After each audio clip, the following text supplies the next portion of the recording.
Adonai, Yahushua, Père, sois béni, Seigneur. Délivre-nous, Seigneur, des fausses doctrines, Papa, des faux enseignements.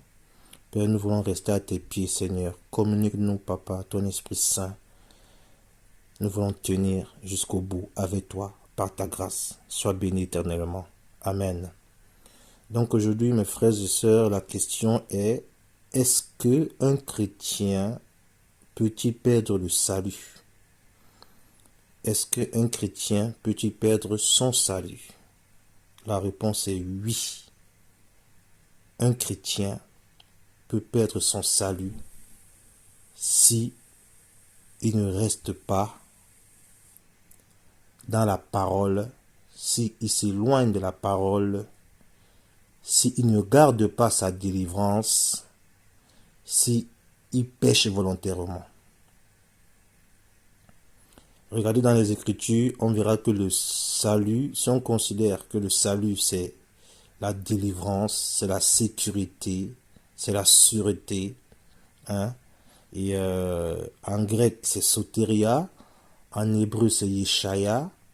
Dites-moi mon frère ou mes frères et sœurs, si une personne est sauvée par le Seigneur qui lui amène le salut pour le sauver, et cette personne va volontairement retomber dans le vomi, ou une personne qui est sauvée de la noyade, par exemple, une personne qui est sauvée de la noyade, on te sort de l'eau, et toi tu viens encore plonger dans l'eau, tu décides de te noyer, mais qu'est-ce qu'on va faire pour toi? Donc les personnes qui enseignent des choses comme quoi sauver un jour, sauver pour toujours, oui, une fois que tu es sauvé, le Seigneur t'aimera toujours jusqu'au bout, comme ça tu peux continuer. Mes amis, il ne faut pas pousser les gens à vivre dans le péché, à retourner dans le péché. Il faut enseigner les gens à fuir le péché. Les gens qui disent de telles choses, oh, même si vous péchez, le Seigneur vous a tellement aimé qu'il ne permettra pas que vous alliez en enfer, ce n'est pas la vérité, mes frères. C'est faux. Et sœurs, c'est faux. Le Seigneur, quand il a délivré les personnes dans la Bible, vous allez voir Jean 5 ou même Jean 8 avec la femme qui avait péché, ou Jean 5 avec le paralytique, il lui a dit, va et ne pêche plus, de peur qu'il t'arrive quelque chose de pire. Donc si tu pêches, il va t'arriver quelque chose de pire. Hein? Prenons par exemple Hébreu 2, par exemple.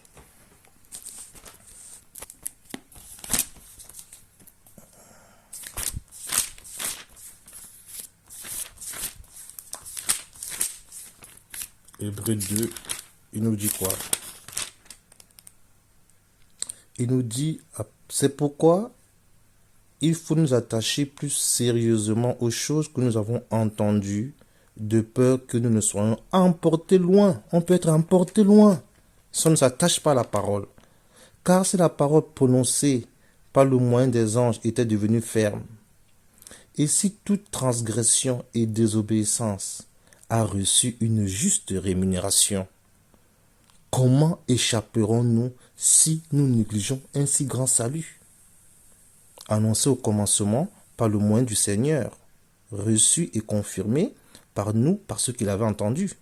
Comment échapperons-nous si nous négligeons un si grand salut?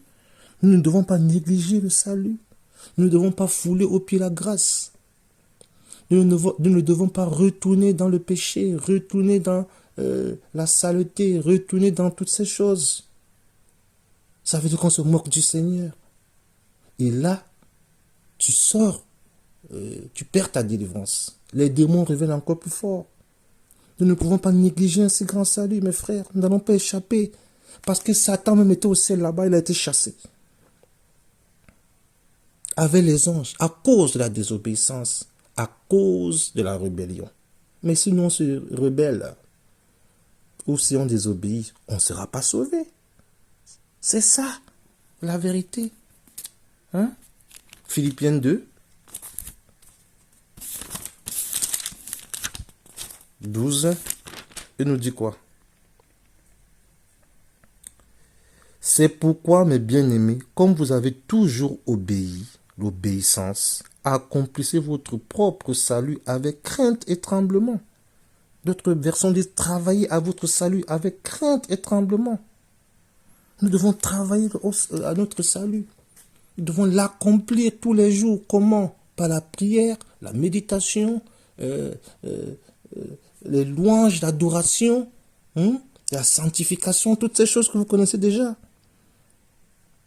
Sinon, mes amis, qu'est-ce qui se passe? Vous le savez déjà. Hébreux, Éphésiens 4:30, l'esprit est attristé. Ensuite, Thessaloniciens 5:19, l'esprit est éteint. Et puis Hébreux 6, l'esprit est, il s'en va. Il s'en va, comme la gloire a quitté Israël dans Ézéchiel 10, Ézéchiel 11. Donc, un enfant du Seigneur peut perdre son salut s'il vit dans le péché. Saül a été appelé roi. Il avait reçu l'onction, il a perdu cette onction, à cause de la désobéissance. L'esprit de Yahweh s'est retiré de lui. C'est ça, mes amis. Prenons 2 Pierre pour voir aussi ce qui se passe. 2 Pierre 2. 2 Pierre 2, par exemple. 2 Pierre 2. À partir du verset 4, la Bible nous dit, car si Elohim n'a pas épargné les anges qui avaient péché, mais s'il les a livrés aux chaînes d'obscurité, dans le Tartare, les anges qui ont péché n'ont pas échappé. Mais tu crois que si toi, homme, tu pêches, tu vas échapper? Parce que soi-disant, non, il m'a sauvé une fois, c'est bon, je peux faire ma vie. Mais non, on doit garder la délivrance. Rester dans demeurer dans la présence du Seigneur. Tu sors de sa présence, tu t'éloignes, c'est fini. Verset 9, regardez ce qu'il dit au verset 9. Le Seigneur s'est délivré de la tentation les pieux et garder les injustes pour être punis pour un jugement. Donc tu dois rester pieux. Sinon c'est le jugement qui t'attend. Et on dit, verset 10, principalement ceux qui vont après la chair dans un désir d'impureté et qui méprisent la seigneurie. Si tu deviens un homme charnel pour satisfaire que ta chair, l'impureté, tout ça là, tu méprises la seigneurie, tu méprises le Seigneur, tu insultes le Seigneur, tu dis tout et n'importe quoi sur le Seigneur. Mais attends, tu ne seras pas sauvé. Parce que tu savais que tu es égaré, c'est fini. L'esprit d'égarement arrive, Hébreux 6, tu es perdu. Tu ne seras pas sauvé. C'est ça. Le salut, c'est par grâce, oui. On ne le mérite pas, on n'a rien fait pour le mériter. Oui. Mais il faut aimer le Seigneur. Rester dans la présence du Seigneur. Mettre en pratique sa parole. Obéir à ses commandements. Sinon, les démons vont revenir plus nombreux qu'avant. Regardez le verset 19. Il dit quoi là-bas? Regardez le verset 19.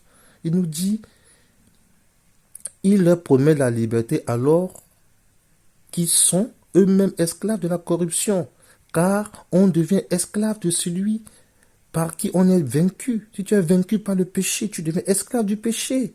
Car si après avoir échappé au souillure du monde, par la connaissance précise et correcte du Seigneur et Sauveur Yeshua Mashiach, ici empêtrent de nouveau et sont vaincus par elle, leur dernière condition est pire que la première. Si tu retournes dans ton vomi, ce sera pire, ta situation sera pire.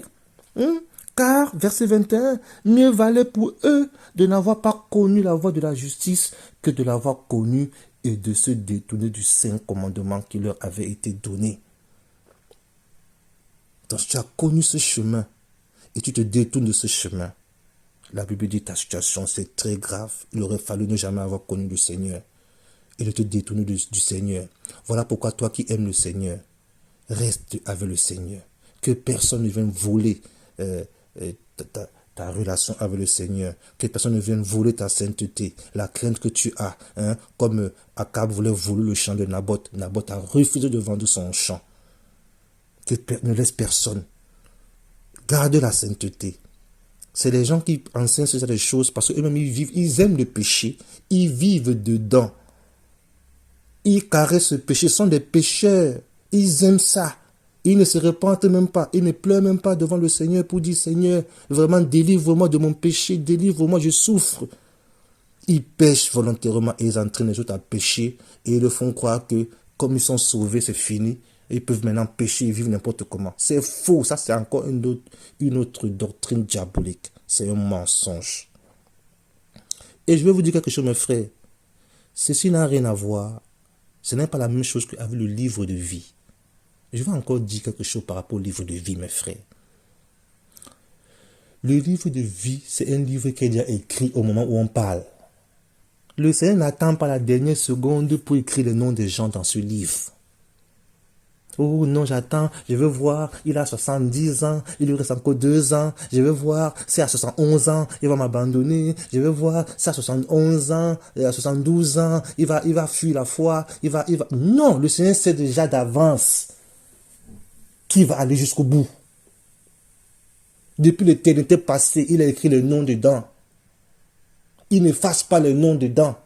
Parce qu'il n'est pas comme nous, qui fait des ratures. J'efface, je mets, j'efface, je mets. Oh, j'attends, il a péché, j'efface son nom. Non, après, oh, il a demandé pardon, j'ai réécrit son nom. Non, il a encore péché, j'efface son nom. Attends, il ne joue pas au yo-yo, le Seigneur, il est tout puissant, il sait tout. Il est omniscient. Donc, les noms qui sont écrits dedans, mes amis, ces noms sont écrits depuis la fondation du monde. Il sait déjà qui sera dedans. Et les noms qui sont dedans, mes amis, ce sont des noms nouveaux. Il a dit dans Apocalypse 21, là-bas, voici, je fais toutes choses nouvelles. Donc, on aura des noms nouveaux là-bas. Ne crois pas que ton nom, si tu t'appelles Kamga, hein, ou tu t'appelles Nduntio, ou Abe Solo, là-bas, on va t'appeler Abe Solo, viens ici. Non. Tu auras un nom nouveau. Et toi-même, on va t'appeler par ton nom. Et toi-même, tu sauras que c'est toi. Toi-même, tu connaîtras ton nom. Tu vas te lever. On va te donner un nom nouveau. Dès que le Seigneur va t'appeler, tu vas dire, me voici Père. Et ceux qui seront là à côté seront ceux qu'on appelle telle personne. Chacun reconnaîtra son nom nouveau. Mes amis, voilà l'enseignement. Regardez un dernier passage pour finir. Hein? Le Seigneur n'est pas là pour effacer, remettre, non. Apocalypse 3, Apocalypse 3, regardez ce qu'il dit le Seigneur lui-même, hein, c'est le Seigneur même qui parle. Il dit au verset 5, celui qui remporte la victoire sera revêtu de vêtements blancs. Celui qui remporte la victoire. Donc il y en a qui ne vont pas remporter la victoire. Et je n'effacerai jamais son nom du livre de vie, mais je confesserai son nom devant mon Père et devant ses... Voilà encore un passage ici qui nous montre que c'est Jésus il dit, je n'effacerai jamais son nom. Je n'effacerai jamais. D'autres gens ont dit qu'on l'a effacé. Lui qui a vaincu. Voilà encore un passage. Il a vaincu. Celui qui a la victoire. Je n'effacerai pas. Donc Jésus a vaincu. Pourquoi maintenant vous voulez effacer son nom? Je reviens encore sur ça. Voilà encore un passage ici qui nous montre que... Comment vous allez effacer le nom de celui qui a vaincu? Il a vaincu. Voilà, la Bible le dit. Je n'effacerai pas. Mes amis. Il sait déjà d'avance tous ceux qui seront dedans. Vous voyez les gens comme les Judas, là, par exemple, Judas. Son nom n'a jamais été écrit dans ce livre. Hein. Jamais. Parce que le Seigneur savait qu'il est pécheur. Il a marché avec le Seigneur. Il a sûrement aussi délivré les gens. Il a même prêché la parole. Mais son nom n'a jamais été écrit dans ce livre de vie. Jamais. Jamais n'a jamais fait partie parce qu'il est du malin. Comme Caïn. Du malin. Leurs noms n'ont jamais été écrits dans le livre de vie. C'est que les noms de ceux qui remportent la victoire. Et ils remportent la victoire à cause du sang de l'agneau qui a été versé. Voilà mes frères, gardons notre sanctification. Hein? Gardons la foi en Yeshua Mashiach. Parce que si nous ne gardons pas la foi, nous pouvons perdre la foi et perdre le salut. Que le Seigneur soit béni. Amen.